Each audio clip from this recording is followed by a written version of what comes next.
The last time a human spoke during a full Galactic Council session, it had been a procedural correction about a misrecorded treaty date. That was 11 years ago. Before that, 9 years of silence. The species that built roads across continents and dug tunnels under oceans had, for 40 years, sat in the back of the most powerful governing body in the known galaxy and said almost nothing. Nobody found this strange anymore. That was the problem. Holt arrived at the council chamber the same way he always did. Alone. No aide, no assistant, no security. He walked the long corridor from the human quarters to the main hall with his hands in the pockets of his plain dark coat, nodding once to the door attendant, a four-armed being from the Tessali cluster who had worked this post for decades. The attendant nodded back. They had never exchanged names. The chamber was already filling when Ren took his seat. The human position was in the lower tier, near the back, slightly to the left of center. It was not a position of importance. When Earth had joined the Council 40 years ago, the seat assignment had been presented as temporary, pending review. The review had never come. Ren had stopped expecting it. He opened his notebook. Paper. Real paper, which several delegates over the years had commented on with the particular kind of amusement people reserve for things they consider backwards. Ren had never explained the choice. The reason was simple. Paper could not be remotely accessed, copied, or erased. Today's session was about the Drell asteroid belt, a dense mineral field sitting at the outer edge of what the Council's navigation charts marked as human-adjacent space. The Vorath Dominion wanted mining rights. The Pelhari Collective wanted transit authority. Two smaller species had filed competing resource claims that nobody in power was taking seriously. Griv took the central speaking platform before the session was formally opened. This was technically against procedure. Nobody said anything. He was tall even for a Vorath, pale blue-gray with long, thin fingers that moved constantly when he talked, like he was conducting something only he could hear. His voice filled the chamber without effort. The asteroid belt, Griv said, had been sitting unclaimed for long enough. The Vorath Dominion had the infrastructure, the workforce, and the political standing to develop it responsibly. He used the word responsibly 4 times in 6 sentences. Ren wrote down the number. The debate that followed was loud and, to Ren's eye, entirely predictable. The Pelhari pushed back on transit access. The smaller species made their cases and were talked over. Various delegates checked communications on their personal devices while others were speaking. One representative from the Mulan trade circle fell asleep and was gently nudged awake by a colleague. At one point, Griv turned from the platform and let his eyes move across the lower tier. They stopped on the human seat. He smiled, which on a Vorath face was not a warm expression. "I notice our human colleagues are present in body today," Griv said. "As always." He paused for effect. "It is a comfort to know the mute species continues to attend, even if attending is all they do." The chamber laughed. Not everyone, but enough. A ripple of sound moving through the tiers like something had been thrown into water. Ren did not look up from his notebook. He wrote one word, underlined it, and turned the page. Across the chamber, in the aid section reserved for junior staff, a young being named San watched the human delegate with amber-colored eyes. San came from a small homeworld with a name the Council routinely mispronounced. He had been working as a junior aide for 2 years, and in that time had developed the habit of watching the humans whenever Griv made his jokes. He expected to see embarrassment, or the careful blankness that small species learn to wear in the chamber. What he saw instead was something he did not have a word for at first. Holt looked the way someone looks when they are watching a process they already understand complete itself. Patient, certain, like a person waiting for water to boil who already knows the water will boil. The vote on the asteroid belt passed in Vorath favor. The 2 smaller species claims were tabled for further review, which in council language meant they would not be discussed again for years. The session closed. Ren closed his notebook. He stood, put on his coat, and walked toward the exit. San moved quickly through the aid corridor and came out near the main hall doors. He had not planned what he was going to say. He just walked up beside the human delegate and kept pace. "You are not angry," San said. Ren glanced at him. "No." He called your species mute, in session, on record. "Yes." San waited. Ren kept walking. They were almost at the corridor that split toward the human quarters. "Why do you not speak?" San asked. "You have the channel, you have the right, every session nothing." Ren stopped. He looked at San for a moment, not unkindly. "We are still deciding," Ren said, "whether it is worth the effort." He walked on. San stood in the corridor and watched him go. The words did not sound like an excuse. They sounded like something far more careful than that. They sounded like a conclusion that had not yet been delivered. That night in Geneva, Director Eiko Sato read the session report alone in her office with one lamp on. She read to the bottom. She found the line she was looking for. She drew a red mark under it. Then she picked up the secure line and called Admiral Rourke. She did not say hello. She said, "How long until the fleet is ready?" Rourke answered without hesitation. She said, "Start the count." She turned off the lamp. The motion was introduced on a Thursday. By Friday it had a vote count. By the following Monday it was law. Resolution 7. Gamma reclassified 3 human colony worlds, Varda, Solis Reach, and the settlement on Outer Keen, as unaligned frontier zones. The language was clean and procedural. Frontier zones were not enemy territory. They were simply no longer protected. Any registered species could file a development claim. Any registered fleet could enter without council challenge. It was, in the technical reading, not an act of aggression. Ren Holt read the motion text 3 times on the morning it was filed. Then he sent one message to Director Sato. It contained 4 characters. She replied with 2. Varda had 11,000 people. Solis Reach had closer to 30. Outer Keen was newer, smaller, a research and agricultural outpost with about 4,000 residents and a landing strip that flooded during rain season. None of the 3 worlds had strategic value by any meaningful military measure. They had no rare minerals, no key transit position, no political weight. They had people, that was what they had. The session to vote on 7 Gamma was held in the main chamber with standard attendance. Griv arrived early. He sat in the Vorith primary seat and talked to his aides at a volume that carried across 2 tiers. He seemed pleased. He had been pleased all week. The debate lasted 40 minutes.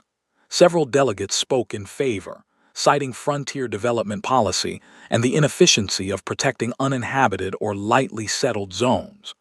2 delegates from smaller species raised objections and were answered with procedural points that took 3 times as long as the objections themselves.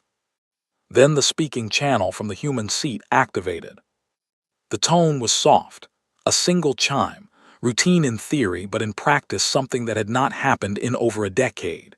The chamber registered it the way any large body of beings registers a sudden change in a familiar pattern. Heads turned. Voices dropped.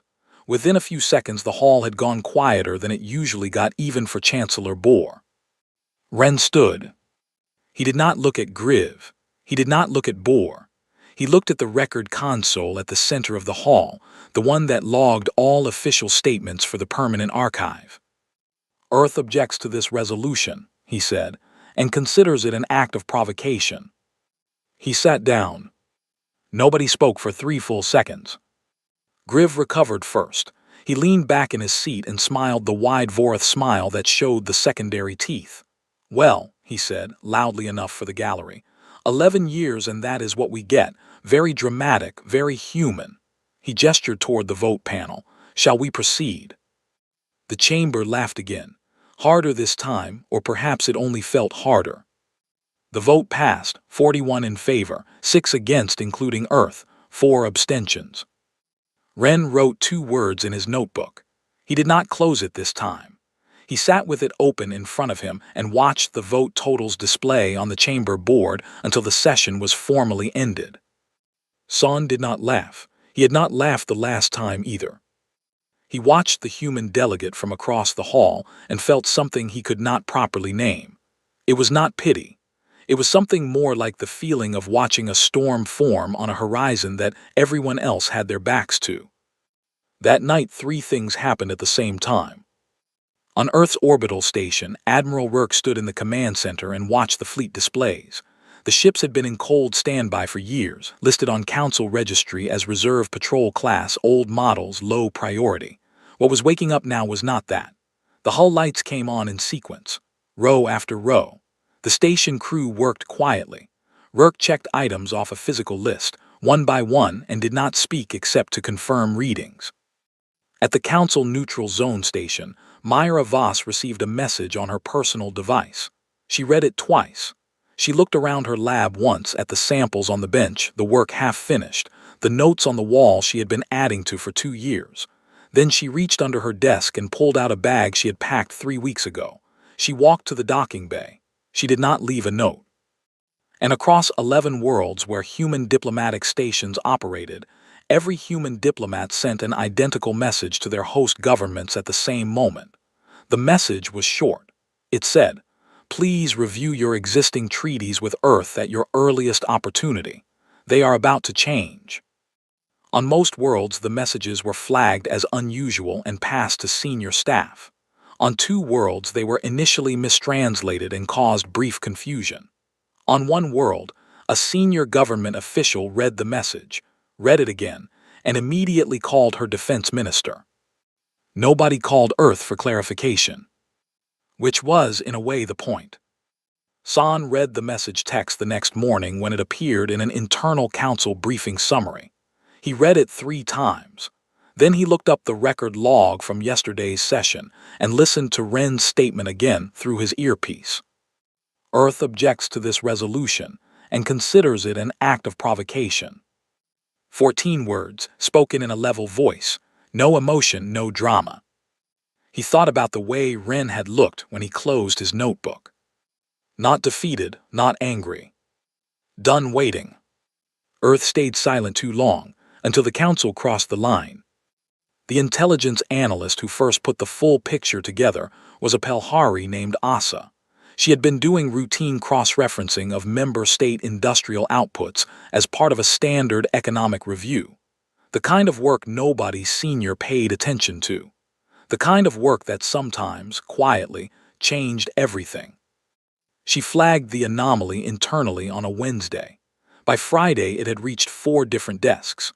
By the following week, a private meeting had been called in one of the council building's smaller conference rooms, the ones without gallery access, without press registration, without the kind of record-keeping that applied to official sessions. 7 analysts sat around the table, 5 species represented. Asa put the compiled data on the shared display. She did not editorialize. She just walked through the numbers. Every species that had joined the Galactic Council in the modern era had reduced military-industrial output within the first decade of membership. It was not a written rule. It was simply what happened. Joining the Council meant joining a system. The system provided protection, trade access, dispute resolution. In exchange, member states gradually became part of the structure rather than independent powers preparing for independent threats. It was a kind of institutional gravity. Earth had joined 40 years ago. Earth had not reduced output. The numbers on the display showed human industrial production running at what Asa's model estimated as wartime levels, sustained continuously for 4 decades, not increasing dramatically, not announcing itself, just running, steady, like a machine that had been set going and never turned off. Nobody had asked about it because Earth paid its council dues without complaint, attended every session, filed every required report, and caused no trouble. The monitoring resources that might have caught the pattern were directed at species that caused problems. Earth was not a species that caused problems. Until now, the assumption had been that the human fleet on Council registry was accurate. Reserve Patrol Class, older models, standard configuration. The register had not been independently verified in 31 years because there had been no reason to verify it. Then the new ships appeared near Earth's orbital station. Someone at the table said the word that everyone was thinking. Asa put the estimated count on the display. The room was quiet for a moment. "How was this missed?" said one of the analysts. Not a question exactly, more like something said out loud because it needed to be. "We watch species that cause problems," Asa said. "Earth did not cause problems." Another analyst pulled up secondary data.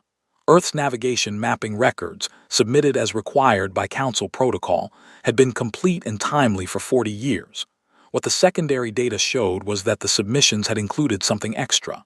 Embedded in the routine mapping files, updated quietly with each submission, was a secondary dataset: shipping lanes, fuel depot locations, supply chain nodes, military installation positions for every major Council power. Documented with the same precise, methodical patience as everything else Earth submitted. It was not hidden. It was simply filed in a category that nobody reviewed closely because the primary data was always accurate and on time. One analyst from the Moulin Circle leaned back and said nothing for a long moment. Then he said, "They have been watching us the same way we assumed we were watching them." Across the building, in his quiet office, San had received a copied version of Asa's summary through a channel he was not entirely certain was secure. He read it twice. He thought about Reinholdt's face in the chamber, patient, certain, like someone watching water that already knows it will boil. He thought about his homeworld, about the resource complaint that had been procedurally blocked 4 times across 6 years. About the session where a senior delegate had spoken over the homeworld's representative for 11 consecutive minutes without being interrupted by the chair. He opened a drawer. He took out a small data drive. He looked at it for a moment. Then he began copying.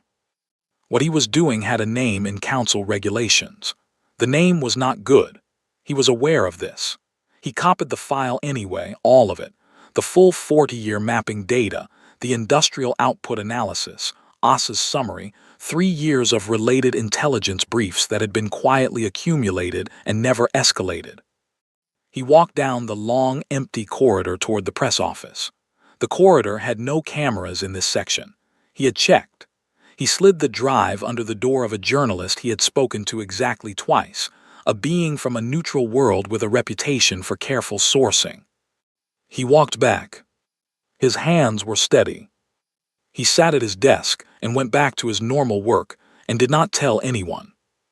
3 days later, Chancellor Bohr called an emergency session. His face on the announcement feed looked like a being carrying something heavy who had been carrying it for some time and was not sure how much further he could go. Griv was the first to send a response. He sent it publicly. It called for Earth to be formally sanctioned, the fleet reviewed, the diplomatic staff recalled.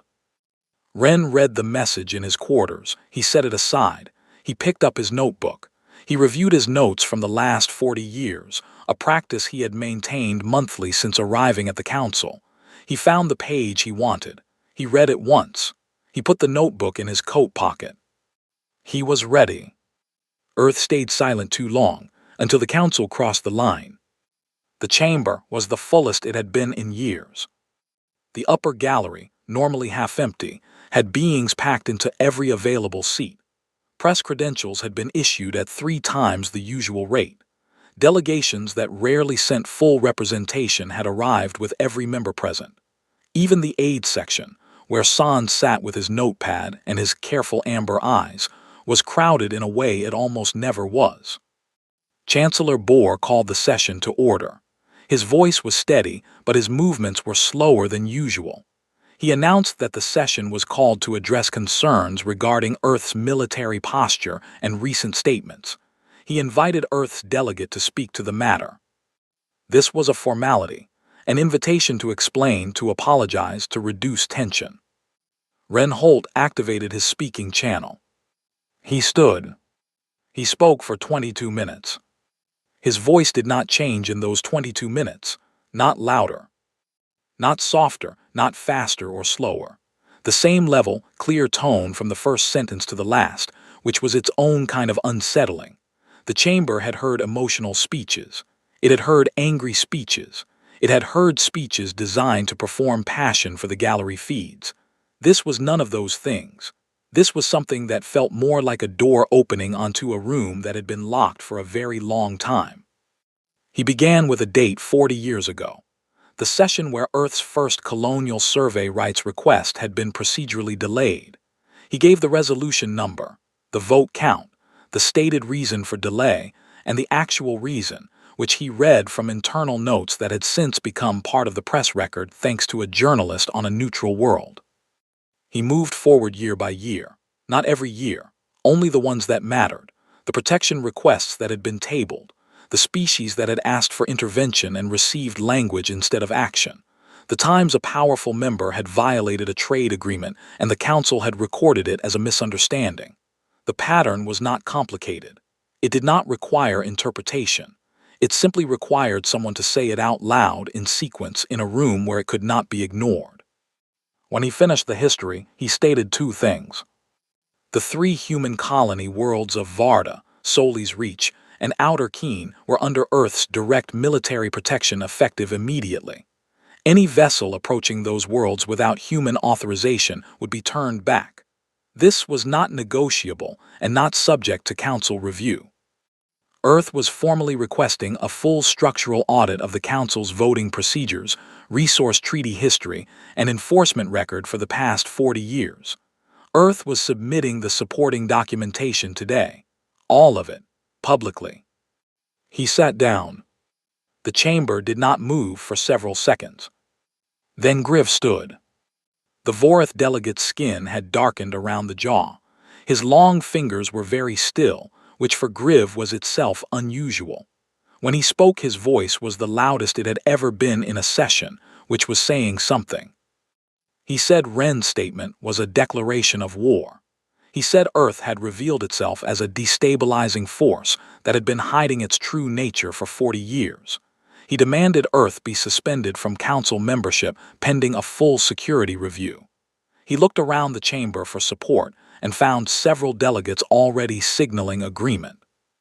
Bohr looked down at the floor for a moment. Then he looked at the human seat. "Does the Earth delegation wish to respond to the characterization?" Bohr said. Ren looked at Griv, just looked at him. "No," Ren said. "A declaration of war would have looked different. You would have known before I finished the first sentence." Griv opened his mouth. Then he closed it. In 11 years of observing council sessions, San had never seen Griv fail to finish a sentence. He wrote it down in his notepad and underlined it twice. The session did not resolve that day. It could not. Too much had been said, too much documentation had entered the public record, and too many smaller delegations were quietly requesting recesses to consult with their home governments. The suspension motion that Griv pushed for failed to reach a vote when two of his expected allies abstained without explanation. After the session ended, San waited near the lower-tier exit. He told himself he was not waiting for Ren specifically. But when Ren came through, the door San fell into step beside him without planning to. 22 minutes, San said. Yes. You had it prepared, all of it, every number, every date. Yes. They walked a few steps. The corridor was emptying around them. How long have you been preparing that? San asked. Ren thought about it. 31 years, he said. The first 15 I was still hopping, I would not need it. San was quiet for a moment. Then he said, "My homeworld filed a resource complaint 6 years ago. It was blocked every time." Ren stopped walking. He turned and looked at San properly. "I know," Ren said. "It is in the documentation." San stood there. Something in his chest felt like a window opening. "What happens now?" he said. Ren looked back down the corridor toward the chamber. "Now," he said, "everyone decides who they actually are." He walked on. San stood and watched him go and felt, for the first time in a long time, something that was not entirely hopeless. Earth stayed silent too long, until the council crossed the line. The first species to make contact was a small homeworld called the Davari, whose delegate had been trying to get floor time in the council chamber for 6 years. They sent a message to Earth's diplomatic station through a channel typically used for trade logistics, which was either a mistake or a careful choice. The message asked, very politely, if someone would be willing to listen. Earth Station replied within the hour, someone would be willing to listen. By the end of that first day, 4 more species had sent similar messages. By the end of the week, there were 19. They came through trade channels, through research network lines, through personal contacts between junior staff members who had been quietly talking for years. Some of the requests were formal. Some were barely coherent, sent by delegates who had not slept much and were not sure what they were asking for but knew they needed to ask. Earth's diplomatic staff did not promise anything. They did not offer protection or resources or guarantees. They offered something simpler. They listened fully, without checking devices or interrupting or looking toward the door. They asked follow-up questions. They took notes. They said, "Tell us more about that." They said, "When did this begin?" They said, "We would like to understand what happened." For some of the delegates sitting across from them, this was the first time anyone with any power had said those words and appeared to mean them. One delegate from a water-world species cried during the second hour of her meeting, which seemed to surprise her more than anyone else. The human diplomat across the table passed her something to drink and waited. Meanwhile, in the space between Council territory and the human colony worlds, a line of Vorath warships had been moving for 2 days. They were not moving fast. Vorath military doctrine preferred deliberate approaches, position establishment, the kind of slow advance that communicated intent without triggering immediate response. There were 14 ships. They were well-armed and well-crewed. They had been ignoring Council hailing signals, which was a statement in itself. On the second day of their approach, something changed. Navigation data began appearing on the public broadcast channels used by independent shipping and small state vessels across the region. It appeared all at once, from no single source, distributed across hundreds of relay points simultaneously. It was Earth's 40-year mapping archive, released in full free access, no registration required. It included everything: shipping lanes, fuel depot locations, supply chain infrastructure, military installation positions, and embedded in a current status layer that had clearly been updated recently, the exact positions, headings, fuel levels, and estimated arrival times of the 14 Vorath warships. Every vessel within range could see them. Every small station, every independent trader, every minor state government monitoring the region.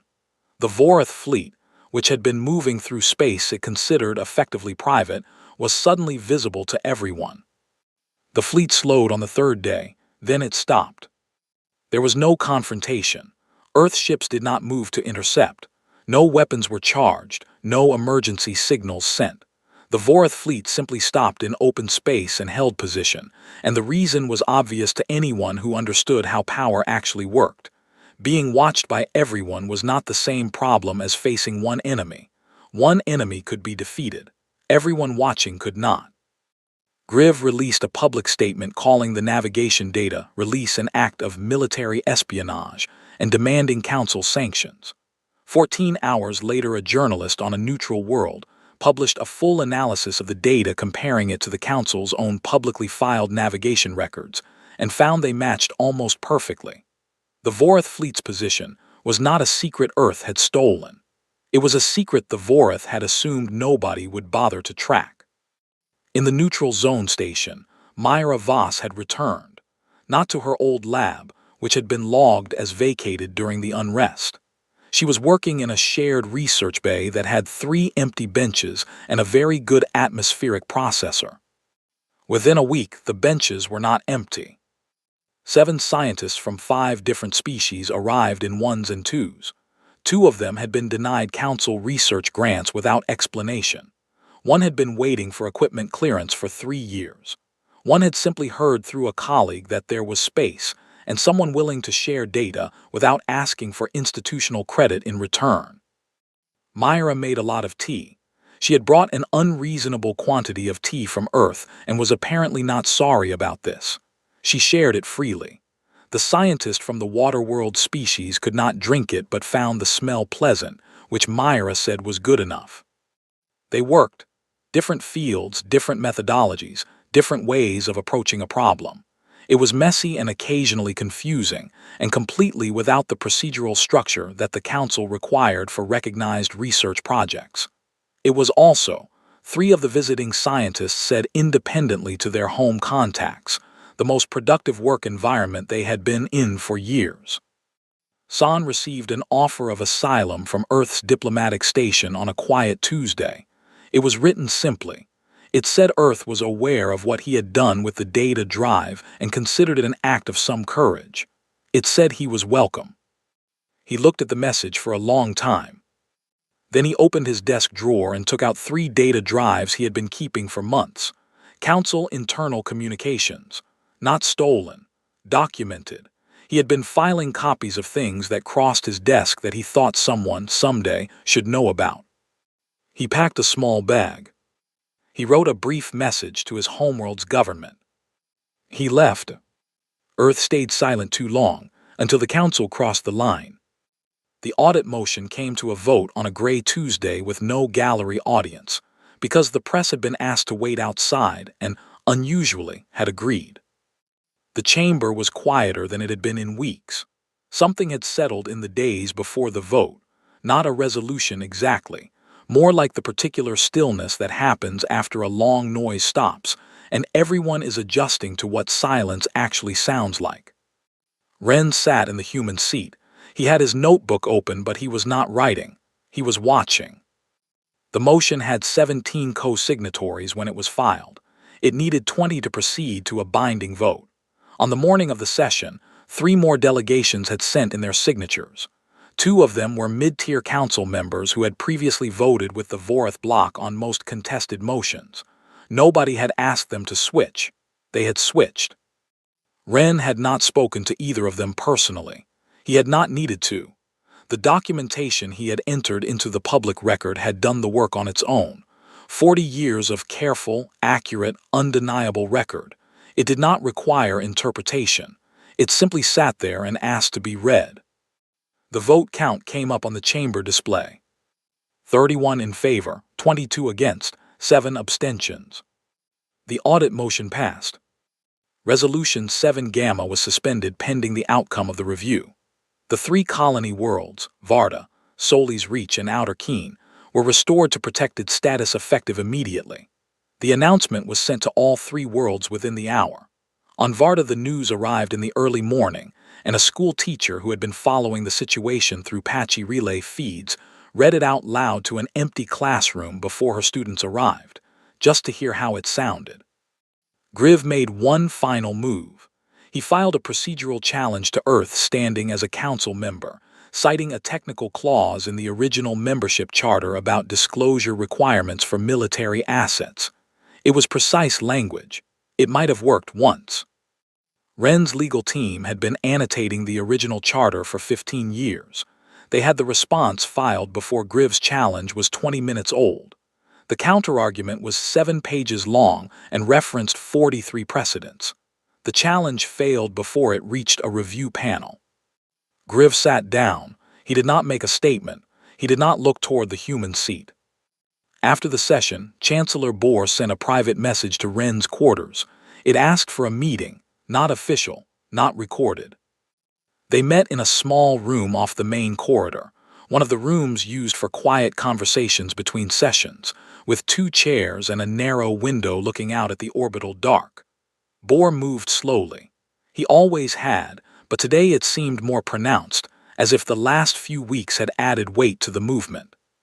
He sat, Ren sat across from him. Bohr was quiet for a moment, then he said, "Why did you wait so long?" Ren thought about the question. It deserved a real answer. "We hoped we would not have to do this," he said. "For a long time we believed the system was capable of correcting itself, that the people within it would eventually notice what it was doing to the smaller members and change course." He paused. "Humans are patient. It is not always a virtue.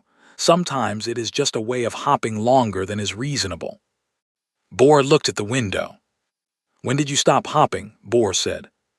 "When they filed 7 Gamma," Ren said. "It was not the worst thing the council had done, but it was the first time they did it to us. And we understood then that we had been giving the benefit of the doubt to a system that had never extended that benefit to anyone smaller than itself. Bohr nodded slowly. He looked very old in the dim light of the room, not weak, just old, which is a different thing. The council will not be the same after this, he said. No, Ren said, it will not. Is that what you wanted? Ren considered it. We wanted the colonies to be safe, he said. We wanted a process that worked fairly. We wanted 40 years of documented harm to mean something. He looked at Bohr steadily.